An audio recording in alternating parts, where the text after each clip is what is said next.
4 లక్షణాలు కలిగిన వాడు ప్రపంచంలో ఏ పనిలోనూ ఓడిపోడు అన్నాడు. అందుకోసం అన్ని పనులు అవుతాయి అన్నారు. ఏమిటా 4 లక్షణాలు?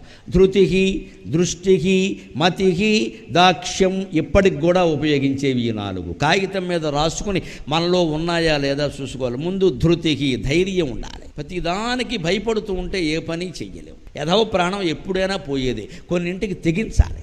ఆ ధైర్యం లేనివాడు ఏ పని చేయాలి. అన్నింటికీ భయపడతాడు. అన్నింటికీ తోడు కావాలి. ఎవరో 4 ఉండాలి. ఎవరు ఉంటారమ్మా జీవితాంతం తోడు? అంటే మనమే ధైర్యం తెచ్చుకోవాలి. ధృతికి, దృష్టికి అంటే ముందు చూపు ఉండాలి. మతికి, మేధ అంటే తెలివితేటలు. పని చేస్తున్నామంటే తెలివి ఉండాలి. ఆ తెలివి లేకపోతే పని నాశనం అయిపోతుంది. లేకపోతే మందకొడి మనుషులం అయిపోతాం ఖచ్చితంగా. తెలివితేటలతో ఆలోచించాలి. దాక్ష్యం అంటే సమర్థత.